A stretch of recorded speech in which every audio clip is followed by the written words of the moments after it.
मेरे सुनने और देखने वाले अज़ीज़ों, साथियों, ये जो पुस्तक आपके सामने खुली हुई है, इस पुस्तक का नाम है ऋग्वेद। हिंदू धर्म के अनुसार सारी पुस्तकों से सबसे ज़्यादा मशहूर, काबिल एतमाद ये पुस्तक है। मैं जो आपके सामने पढ़ूँगा वो इस पुस्तक के 10वें मंडल के सूक्त 84 से,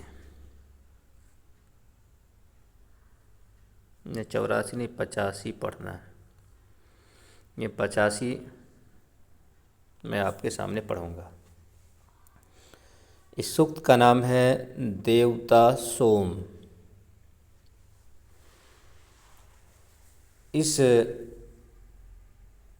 सूक्त के अंदर कुछ मंत्र ऐसे हैं जो हिंदुओं के यहाँ ऊंची जाति के लोगों की शादी में वो मंत्र पढ़े जाते हैं फेरा लेते वक्त।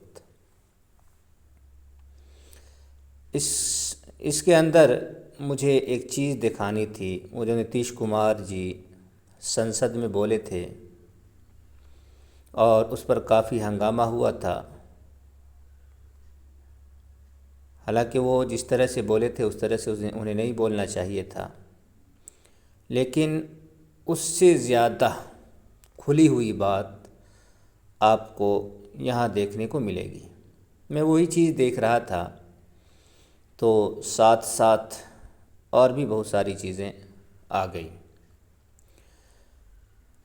और ये इस वजह से भी ज़्यादा काबिल तवज्जो है कि इसके मंत्र विवाह में पढ़े जाते हैं। इसमें 3-4 चीज़ काबिल गौर है इस एक सूक्त के अंदर। इसमें जहेज़ की बात आई है तो पता चलता है कि जहेज़ भी हिंदू धर्म में एक तरह से ज़रूरी हो जाता है, और ये चीज़ हिंदुओं के यहाँ शुरुआती दौर से चली आती है। आज मुसलमानों के अंदर या दूसरे लोगों के अंदर जो ये चीज़ आई है, दूसरे धर्म के मानने वाले हिंदुस्तानी लोगों के अंदर, वो हिंदुओं से होकर के आई है, या जहाँ कहीं भी है वो मेरे ख़याल से यहीं से होकर के गई है। एक चीज़ ये हो गई। दूसरी चीज़ है जो मुझे लगा कि वो भी ठीक है, जैसा मेरी समझ में आया वो लग रहा है कि वो उसी तरह से लिखा हुआ है। इसमें है एक अश्वनी कुमार जो सूर्य देव के लड़के हैं, उसकी शादी के बारे में आया है कि सूर्या नामी औरत से हुई है जो सूर्य देव की ही लड़की थी। तो गोया भाई बहन एक तरह से दिखने में लगता है। तीसरी चीज़ ये है कि इसमें दासियों के बारे में बात आई है। दासी जिसको ग़ुलाम बांदी वो बोलते हैं उर्दू के अंदर, वो है। एक चीज़ ये भी है कि ये जो मंत्र पढ़े जाते हैं शादी के अंदर, तो एक पुस्तक थी, किताब थी जिसका नाम था वैदिक दौर का भारत। बहुत पुरानी बड़ी मशहूर किताब है। इसी तरह का नाम हो सकता है, कुछ नाम में गड़बड़ी मेरे ख़्याल से हो गई हो। तो उसमें जो 10 मंत्र दिए गए थे विवाह के बारे में, वैदिक दौर के विवाह के बारे में, शादी के बारे में, वो मंत्र यहाँ भी देखने को मिलते हैं। तो उस मंत्र में, और आज भी वो मंत्र पढ़े जाते हैं। मैंने सर्च किया गूगल पे तो वो बात निकल के आई थी। तो उस मंत्र में 10 बच्चों की प्रार्थना की गई है, जो वो शादी के वक्त प्रार्थना करते हैं और जो मांगते हैं भगवान से, तो उसमें 10 बच्चों की प्रार्थना है। तो ये सारी चीज़ें आपके सामने आ रही हैं, आप देखते चलें। हम चलते हैं यहाँ देखें, यहाँ से हम थोड़ा निशान लगा दिए हैं, पूरा अब नहीं पढ़ेंगे, बात बहुत लंबी हो जाएगी।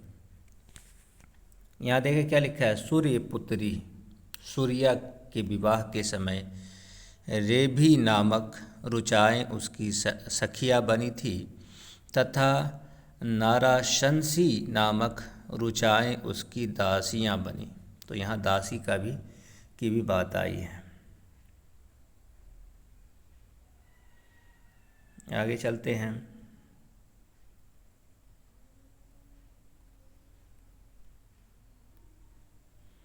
अब ये देखें, अश्वनी कुमार ही सूर्या के वर बने। सूर्या ने जब पति की कामना की और सविता ने मन से अपनी कन्या सोम को दी थी, उस समय सोम वधू की कामना करने वाले वर थे। अश्वनी कुमार ही सूर्या के वर बने। हो सकता है नाम कुछ इधर उधर हो, कुछ और नाम हो, अश्वनी कुमार और भी हो, वो अलग सी बात है, लेकिन यह है कि अश्वनी कुमार कई पुराणों के अंदर 20-25 जगहों पे अश्वनी कुमार को, और विकिपीडिया में भी अश्वनी कुमार को सूर्य का ही लड़का बताया गया है।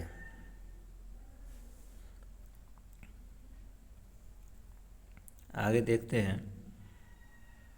तो ये बात आ गई है, अगर वो सही है तो बात ये हुई कि भाई बहन में शादी हुई है। आगे देखते हैं। यहाँ जहेज़ के बारे में, दहेज जिसको बोलते हैं, उर्दू में उसको जहेज़ बोल देते हैं। यहाँ लिखा है कि गाय आदि के रूप में दिया गया दहेज सूर्या के आगे आगे चला। वो दहेज सूर्य ने दिया था, बाप ने दिया था। और वो गाय डंडे से हाँकी जा रही थी, ये चीज़ हो गई। ये बात आपके सामने। उसका दहेज पति गृह ले जाया गया, यानी शौहर के घर में ले जाया गया। ये चीज़ हो गई आपके सामने। आगे आप चलते हैं।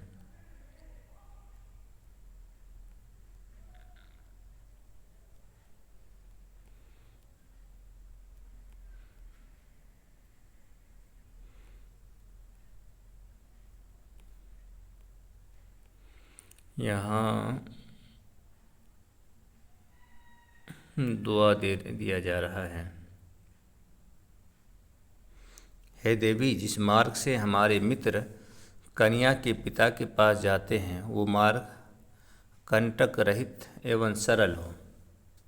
तो इस तरह से प्रार्थना की जा रही है कि रास्ता में कोई दिक्कत ना हो। तो ये बात ठीक है।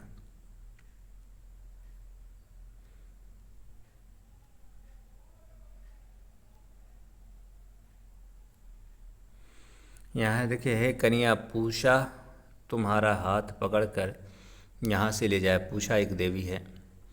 अश्वनी कुमार तुम्हें रथ द्वारा ले जावे। तुम गृह पत्नी बनने के लिए पति के घर जाओ एवं पति के वश में रहकर घर की व्यवस्था करो। पति के वश में रहना है, यहाँ ये चीज़ देखना है।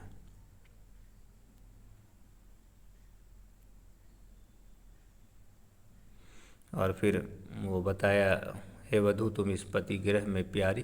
तो यहाँ बताया जा रहा है कि मोहब्बत से रहना है शौहर के साथ। तो इस तरह की बात आई।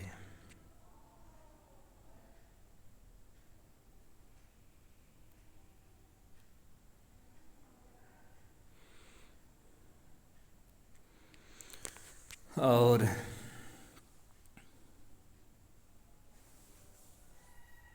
यहाँ है कि ब्राह्मणों को धन दान करो, इस प्रकार कीर्तिया चली जाती है। कीर्तिया एक ऊपर ये बात आई है, पाप की देवी।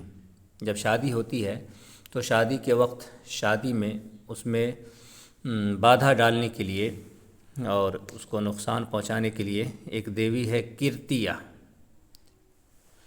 वो पाप की देवी है, वो आती है। तो उसके बारे में नीचे आया है मंत्र 29 में कि ब्राह्मणों को धन दान करो, इस प्रकार कीर्तियाँ चली जाती है और पत्नी पति में प्रवेश करती है। फिर मेल मोहब्बत आपस में हो जाता है। तो यहाँ ब्राह्मणों के क्या कहते हैं कि घर बार चलाने का भी रास्ता ऋग्वेद में निकाल दिया गया है।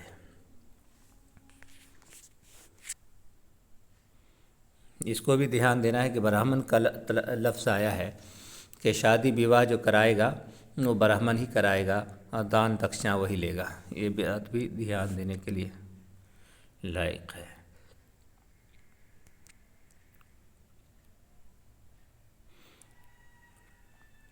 यहाँ है कि वधू को प्राप्त स्वर्ण रूप दहेज को वहन करने के लिए जो व्याधियाँ, जो खराबियाँ, बीमारियाँ, परेशानियाँ हमारे विरोधियों के पास से आती है, दुश्मनों के पास से आती है, जग भाग को ग्रहण करने वाले देव उन्हें वहीं लौटा दे जहाँ से वो आई। यानी कोई परेशानी वाली चीज़ हो तो उसको देवता ख़त्म कर दें। तो ये चीज़ हो गई। अब आगे चलते हैं। अब यहाँ देखें, जो बात नीतीश कुमार के बारे में मैंने कहा था कि नीतीश कुमार जो सदन में बोले थे और उस पर काफ़ी हंगामा हुआ था और विपक्ष के लोग और ख़ासकर एक ज़हनियत के लोग पूरी तरह से उसके पीछे पड़ गए थे।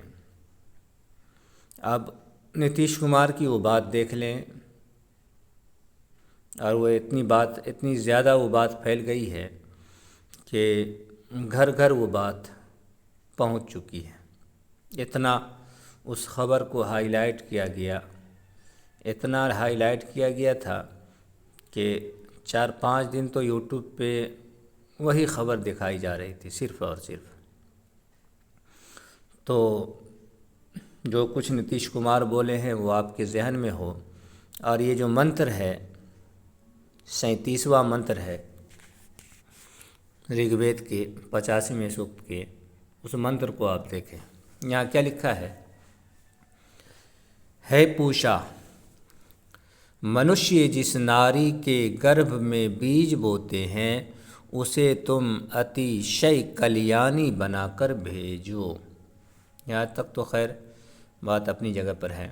आगे देखें क्या है, ये हमारी जंघाओं की कामना करती हुई अपनी जंघाओं को फैलावे एवं हम कामना करते हुए इसकी विस्तृत जंघाओं में अपनी पुरुषेंद्री का प्रवेश करावे। ये तो ठेठ हिंदी हो गई। अगर इसको इसी भाषा में, जो नीतीश कुमार की ज़बान थी, ज़बान है, भाषा है, उस भाषा में अगर इसका अनुवाद करें तो आप देखें कि उससे कहीं ज़्यादा गिरी हुई बात ये हो जाएगी। औरत और मर्द के बारे में कि अपनी जांघ को फैलाए, और फिर जांघ को फैला करके मर्द अपने लिंग को, अपने औजार को औरत की योनि में, शर्मगाह में डाले। तो ये इस तरह की प्रार्थना है। तो अब इस चीज़ को देखें कि अगर इसको हम अपने भाषा में अगर लोगों के सामने समझाएं इस चीज़ को अपनी ज़बान के अंदर, तो उससे कहीं ज़्यादा गिरी हुई बात आपके सामने हो जाएगी।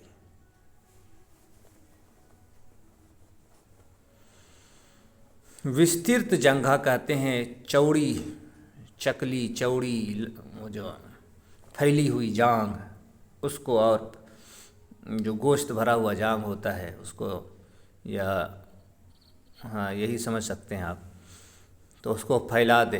तो फैलाना, फिर हम क्या बोलें, ज़्यादा नहीं बोल सकते हैं।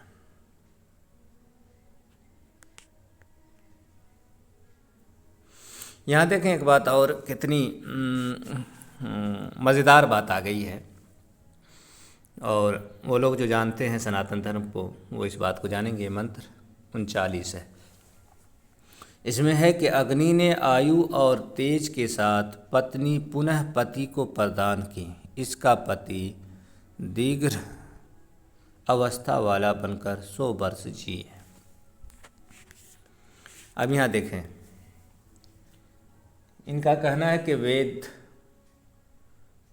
आज से कई लाख साल पहले लिखा गया। बहुत सारे लोगों की बहुत सारी बातें हैं, लेकिन जो अगर देखा जाए हिंदू धर्म के जो जो पुस्तकें हैं और हिंदू धर्म का जो नज़रिया है, आम नज़रिया, उस नज़रिया के हिसाब से कम तो 50 लाख साल बनता है, जबकि आर्य समाजी का कहना है कि ये 1 अरब साल से ऊपर पहले ही वेद लिखा गया है।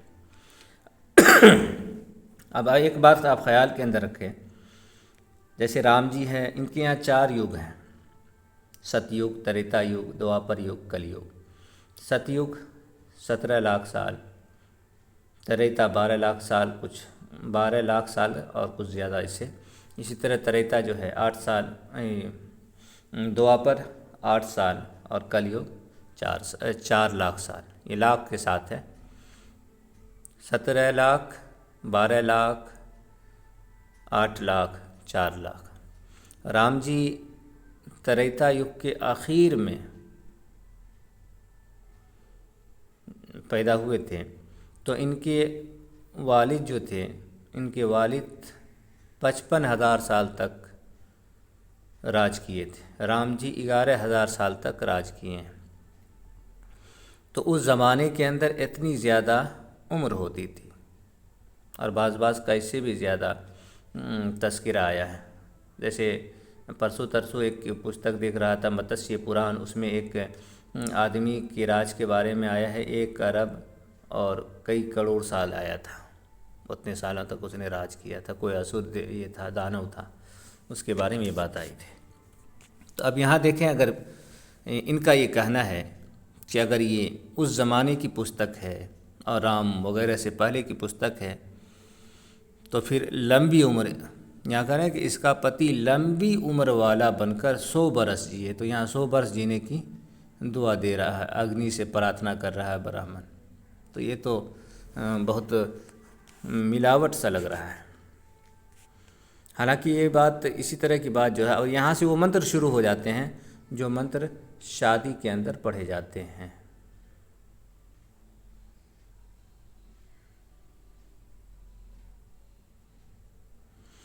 यहाँ से देखें, ये बात भी सुन लें, ये भी मज़ेदार ही बात है। ये 40 में है, कन्या सबसे पहले सोम ने तुम्हें पत्नी रूप में प्राप्त किया, इसके बाद तुम्हें गंधर्व ने प्राप्त किया, तेरा तीसरा पति अग्नि और चौथा मानव है। यानी एक इंसान की शादी करने से पहले पहले उससे 3 देवताओं का मिलाप हो जाता है शादी रूप में। अब देखें, सोम ने उस बालिका को गंधर्व को दिया, गंधर्व ने अग्नि को दिया, अग्नि ने ये मुझे दी पत्नी रूप में, धन एवं पुत्रों सहित प्रदान की।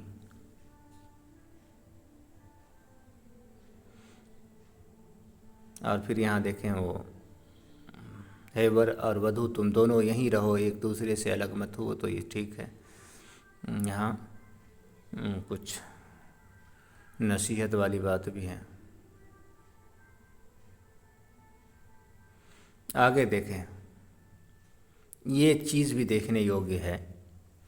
आज सारे सनातनी, ये वो मंत्र है जो हर हिंदू की शादी में पढ़ा जाता है। ईमा तवा मिंद्र मिधुवा क्या है, तो ये जो है 45वां मंत्र, इसमें क्या है, और ये हर हिंदू की शादी में, जो ऊंची जाति का हिंदू है उसकी शादी में ये मंत्र पढ़ा जाता है। क्योंकि शूद्र के बारे में आप जानते ही हैं कि शूद्र को वेद सुनने का अधिकार ही नहीं है। अगर वो सुन ले तो कान में शीशा पिघला करके डाला जाए, अगर पढ़ ले तो ज़बान काट दी जाए। यह आदेश धार्मिक पुस्तक के अंदर है। आप इसको क्या कहते हैं कि गौतम धर्मसूत्रा के अंदर देख लेंगे, ब्रह्मसूत्रा के अंदर भी ये बात लिखी हुई है। तो ये चीज़ है। तो यहाँ है कि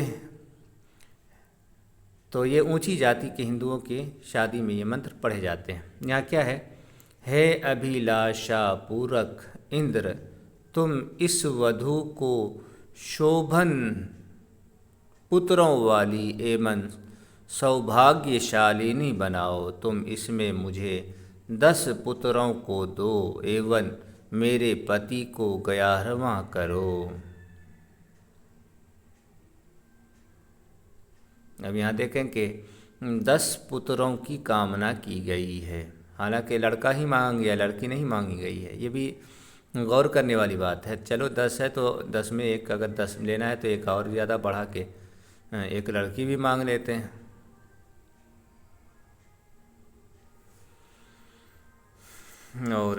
और इसमें जो है, इसमें देखना ये है कि इंद्र से कह रहा है कि तुम बनाओ, तुम दो, यानी इंद्र जो है वो औलाद देने वाला है। या फिर इंद्र तो ऐसे भी आकर के डायरेक्ट भी मिल लेता है, तो उसमें कोई ऐसी बात नहीं है। तो इंद्र से कह रहा है कि तुम 10 औलाद मुझे इससे दो, 10 लड़का दो मुझे। और ये लोग जो है बड़ी इस पे आवाज़ उठाते हैं, जी मुसलमान तो ज़्यादा बच्चे पैदा करते हैं, ये करते हैं, वो करते हैं। क्या करते हैं नहीं करते हैं, तो इन लोगों को इसकी बहुत ज़्यादा चिंता होती है। लेकिन इन लोगों की शादी में जो मंत्र पढ़े जाते हैं, उन्हें अपनी शादी के मंत्र के बारे में भी मैं नहीं मालूम कि मेरी शादी में जो मंत्र पढ़े जा रहे हैं वो क्या है। यानी मंत्र में कुछ और मांगा जा रहा है, और जो चीज़ इनकी शादी के मंत्र में मांगा जाता है, ये लोग उसी के विरोधी बाद में हो जाते हैं। हालांकि जब आपको इतना ही शौक़ है तो फिर हिंदू रस्म व रिवाज से शादी करना छोड़ दो, शूद्र बन जाओ। शूद्र तो हो ही, शूद्र से भी कहीं ज़्यादा गिरे हुए हो, इसमें तो कोई बात नहीं है। जैसे तुमने शूद्रों को गिरा करके रखा है, आज तुम्हारी हालत इससे भी बदतर हो गई है। तो ये चीज़ भी काबिल गौर है। तो बहुत सारी बातें इसके अंदर, एक सूक्त के अंदर बहुत सारी बातें आ गई हैं जिस पे ये लोग मुसलमानों पे आवाज़ उठाते हैं। तो सारी बातें आपके सामने उनकी धार्मिक पुस्तक ऋग्वेद से आ गई हैं, तो वो आप देख सकते हैं। ठीक।